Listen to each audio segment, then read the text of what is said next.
School identity, never believe in the isolate. So we fight to end, we believe that when you walk on, we first believe. Oh, the more we live in tragedy, live a life of no identity.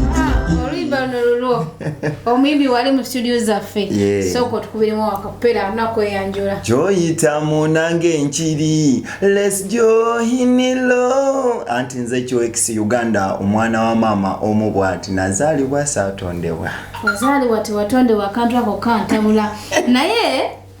ano yego bayita reggae oyo go bayita reggae yeah reggae ne raga enjawulo erirudda enjawulo ya raga nti ebisa bisinga omuntu akubalaga tatera kumekinga nnyo nti yetaaga nnyo nti oba nkugereze nti yetaaga akuwe message because reggae music tizi ebisa bisinga oba oyagala kuwa muntu message mu mutwe asobole jiwulira naye owalaga kuba kunyumirwa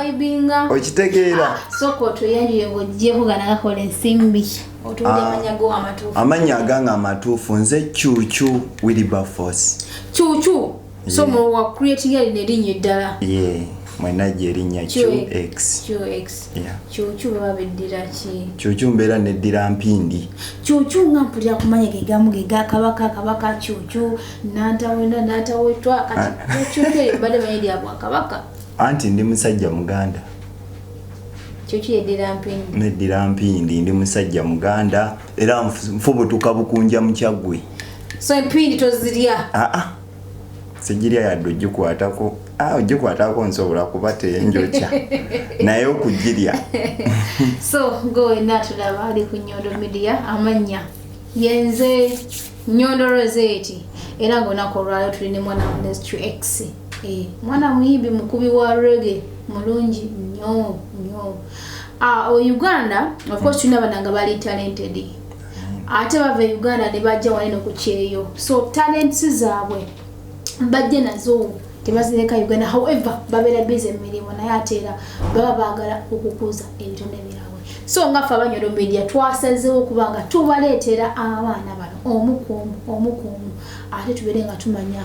talents zaabwe tubere nga tuzidevelopinga baleme kuzituula kuba zireme kutuulibwako kubanga ebeera guba mutima omuntu ekintu abeera akyagateera nga ayagala okukituukiriza so QX music yono Uganda ovaayo dde mwaka ki Uganda nvaayo 2021 tulimu 2021 tuli mu 2022 so gwe mwaka mulamba nga ndi kuno n'emyezi negyekulungudde kuba 2021 mbasavaayo nti navaayo kati nga guno omwezi naye navaayo era nga n'ebiseera biyise kati ngenda mu myaka 2 nga ndi wano e Dubai. Music yono mutandikira wano mutandikira Uganda? Music mutandikira Uganda. Je nakubira buli obuyimba guno mukwano gunkubisa ndulu nenkuba akayimba k'abakyala bayita mbinji akayimba nange kali kanva kullo tutwala katono nnyo abakyala bayita mbinji kubanga ndi mukyala bayita mubinji abo babawana ne babalekawo bayita mubinji abo babasubiza ne babaleka oyo naye reggae lwaki otambulira mu reggae muka nenyimba endala nze kuba kati ninayo sukuma ali mu dansolo nkuba style zonna nze omutima guno gw'okuyimba ani yakuinspiringa noga nti akanyigire music nayina mukwano gwange bamuyita Danalo bambi ye yafuba nnyo okuntwala era nenkuba akayimba kanga akasooka bakayita wiina ka Katonda kubeera nange ntya Katonda mu bayimbi e Uganda ani gwotunula n'ogamba nti ono nina ekikuba nembako nga ye ampanika amagulu nenkikuba nembanga Kenzo Kenzo ayimba stage. Kenzo omusajja muyimbi mulungi era nze bwe mutunulira bwendi mpulirira ddala nga nange neetaaga okuba nga ye. Nate si wa reggae. Ye si wa reggae. Naye mbutuufu ye gwe neetaaga okuba nga ye. Era y'ensonga lwaki nze ebise bisinga ekinkubisa reggae ono nti mba njagala kuwa muntu message. Kyogeza kugamba stories nendereza music afro raga and so many others kwa tugolimbi ozimanyi tosobola kuyita mu band nga manyi mu muntu masobola okutana nawo message eri omuntu nkubayo kuba n'oluyimba olugenda okufuluma teruli mu reggae. Music ono ntandika olumyaka ngemeka? Music namutandika nyingidde emyaka nga 24. Olongo liruda wasoma kyenkanawa? Olwo nali nakava ku ssomero ebiseera nali nakava mu kusomero mwesifo nenga kati kantandika omuziki nengutandikako awo nga naye era namwe mumanye ebya Uganda ate yala nezijja ate nga music kuteekamu ssente era kyovudwa nze bwe kaseera mbeera nkabirira nnyo bano abasajja ba promoters bambi babeere nga batufaako nnyo abayimbi abato abali eyo wansi okubeera nga babateeka kati nga gwe kyonkolera kino okitegeera babeere nga babateeka waggulu bambi kuba bambi babeera yeyo wansi nga batoba naye njagala mbajjukize ate Haji Kabogoza nabo bateekamu ensimbi ate nga banene bo bayambako gwe wenna ali mu mbeera ngamba kagakyankalanye ebintu nga bwe bityo ssente zekwatakwatamu n'ebirala byonna Haji Kabogoza ate nga enamba yaabwe kweri ku screen zaffe beera nga ate nga ogifuna ng'omwebuuzaako ebisinga ffe byottamanyi nate era Open Vision Tourism nga nabo basalawo kubanga ate bakutambuza ebule n'ebwe ya visas bazikola visa change visa employment visas zonna bazikolera beera ngo banoonya akate ku platforms zaffe ez'enjawulo ate era obeera ng'ofuna enamba zaabwe obeera nga weyambisa bo kubanga bayimiridde ku musingi omutuufu ampozi n'abanyondo glim ate ng'era bebatuddemu ssente ezitakomoka mu show ey'olwaliro nga tunemwana malezi so agenda maaso beera ngo banoonyako ng'oyita ku namba namba y'essimu 0524680778 ate obeera ngo banoonyako mwana wa maama ofune ate ekizigo ekigenda okuyoyota olususu olabike bulungi nnyo nga toyeruse ate era ofune n'ebintu ebirala gamba nga emmere okuva e Uganda baba nayo yonna njogero yagala biviiri kusiba ku mbiiri oba olirudda byonna tukutuusaako services zaffe bakutuusaako services zonna. So Ashadi number 1 mediator ye muntu akunkonectinga ko by the way oyo mwannyinaze yeddira nti ekyewunyisa ate omukadde amuzaala naye kugamba kitaye wante mama we walugave mama walugave tata wange wante kugamba kyakwatira ddala yensonga lwaki ndowooza tukwatagana nnyo ate nga mwana oyo mwagala nnyo kubanga yaniriza I know mutima ogwagaliza so yensonga lwaki nawe tuli wano leero badde omanyi obadde olontukiriddeko mbadde sikutuukirirangako so actually number 1 mediator no badde ojja mu offices zaffe studios yagambye nti omanyi mwanyiraze nti nyina mpale wagwe nkusindikirira ajja nti nekyo omanya ye ayina akasawo mwatambuliza akagolo kati mbadde ku mulyango genza okulabira ojja kuba n'akasawo kantuufu kalimu akagoloba akasawo kano nga bw'omanyi omuyimbi olina okutambula ne CD olina okutambula ne flash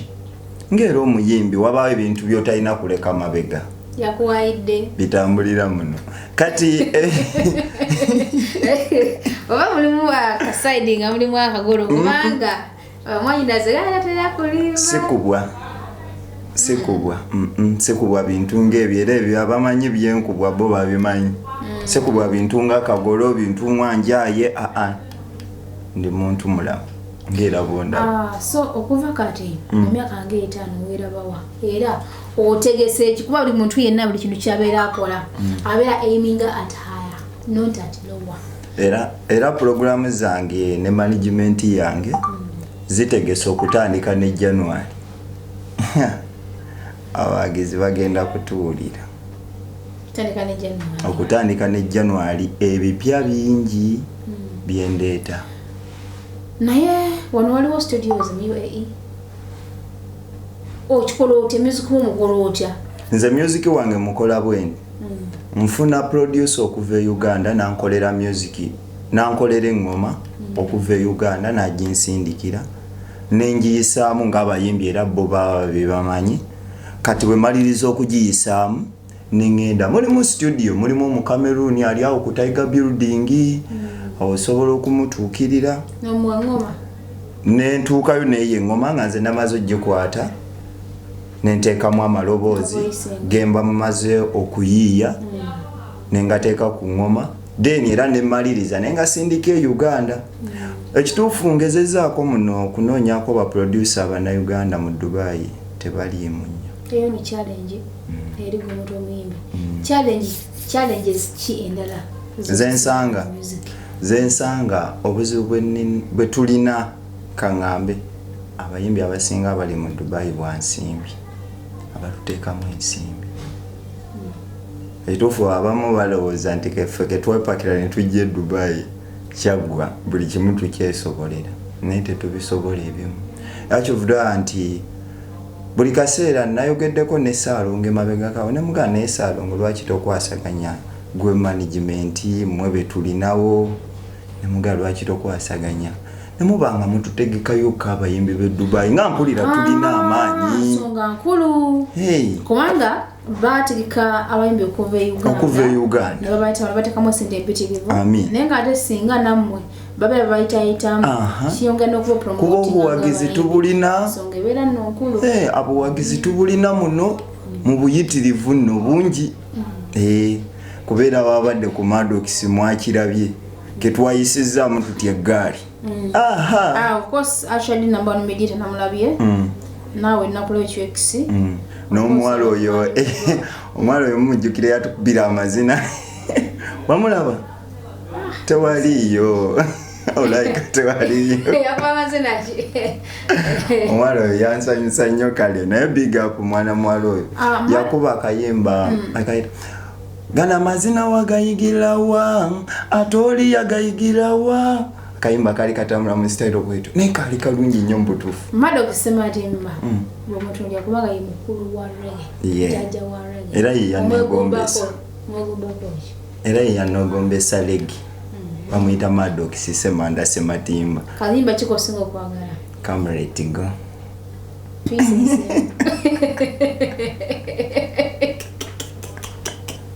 I know you Tracy is talking about feeling at your soul Come let it go because they dance floor, they feel alright.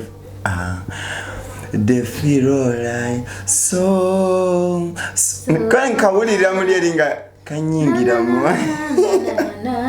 Ate go kabaye like okusinga nange. Okitegeera. Music may feel alright. So like so nice. So nakolo of course na nyumba nakayimba ko singa yakakuba. Ndoza nandi buddeyo nemba ko gwenzalira omwana the very time. So go not lava chakunjuza tulini wa place era nga kubye obuyimba obwenjawulo okozesa mmanyichi ku platforms zo. Nkozesa amanya QX KYUX wonna YouTube Wendy TikTok Wendy Twitter Wendy Instagram Wendy Facebook Wendy QX spell it again KYU chu area ya fingi eri tukyasoma cha che chi cho chu so sabago na Uganda atulaba genda maso wedenga ate following ko ku social media platforms zenjawulo fena twagala okubeera bakawe big up tukola tugezaako tuwaye kyetagisa kubanga twagala kubeera abakabi era mwana mulenzi Ashadi #1 mediator yapa akasimu nangamba yimanyina zikiro nti nyina omukwano gwange muyimbi bulungi nti ne mu hosting ko mu studio za Nyondo Media ate manyina zikyabera agamba wano waka wano uwe kyonna kyabera yogereze nkola ki nze nkona mu kuyinga bogambye nti so mbadde ndi awo nga mwana mulenzi nsalako ngatyabulamba naye dayo mugambe lwaki atusikwagaliza gwe ngayita najja mu studio zaffe ajja kujja yangamba nze kansoke niyo omwana oyo sometimes so yagaliza ofune okwagaliza yangamba kansoke ekituufu aba yagaliza kuba gwe okubeera nga gwe weereseeyo nogaa gwe sooka ayangambye wanyinaze kajje nani ajja kujja bimukwata abeera bize nga I really like his heart yakuba akayimba nti kano kadongo budongo nze nkubira kadongo nyumirwe ebyensi ndaba birabe kimalako stress ndongo so I think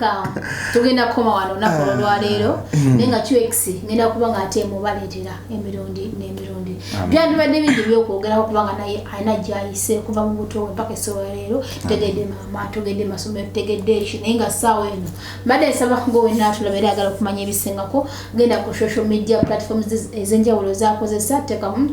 QX awere nga ate ofollowinga olabe byonna ebigenda mu maaso era nga tusaba mwenna abaana baliyo nga mulina talents zammwe munoonyeko aba Nyondo Media tubeere nga ate tubawanikamuko mu ngeri emubeere tetulina mbeera nga mutuwanika ebbango so kiba kyakabi mwana ebigambo nga kimbe 2-3 ebisembayo ebisiibula batulaba so wa omwana oyo yenna amagezi ali wano ku kyeyo ali wano ku kyeyo ya omwoyo obugambo nga kamu 2 obusobola okumugumya wano ku kyeyo naddamu essuubi nasigala nga akola mbadde nze mugamba nti gwe guma kuba bano bo tebatuyisa bulungi nnyo abasinga olw'okuba nti ffe tuli beeri naffe tuli beeno ekyo olina okukikumira mu mutwe nti kyonna embeera gye baba bakuyisizaamu gwe manya oli weeri wazze ku beeno ekyo kyensinga ogamba gwali ku kyeyo n'ekirala nti kati tuli mu winta mugezeeko okwambala okubika omubiri empewo ereme kukuyitamu kuba empewo bwekuyitamu oyinza okulowooza n'okuddayo e Uganda naye nga mpewo yeba ekuyiseemu nekusubya emirimu gyo yeeze ensonga enkulu zensinga okwagala mwali ku kyeyamanyi n'ekirala kumpagira ennyo banfolowingeko kunyimba ze muse ku TikTok musudiye mumuwanike bansudiye mabegeri nange no maaso nze nina gye nkivuga gye nkitwala nengo nayo omwagalwa mbuze manager webale kumbuza ekyo kibuuzo naye ebyo ebibuuzo byetaaga manager okujjako mama Terisha wange mbambi mbatumirako gye muli eyo mwebale kikwasaganya ekyo si kyangu tuyanziza mwenna abatuwagira era mugende masomero nga musubscribinga ku Nyondo Media temukoma okumutunoonyeko ku social media platforms ez'enjawulo gamba nga Facebook, Twitter, Instagram ate mbere nga mutufollowinga muba subscribinze nyiga kale ambadde ne mwana mulenzi wiki nga yali ku camera kozi ne manager waffe naye wali nnyo bulambalamba okulaba bigenda mu maaso bigenda obulungi n'obubi ate nga official media ya Don's family naye nga mwanyinaze Ashadi #1 mediator mukutumiddeko nnyo era asaba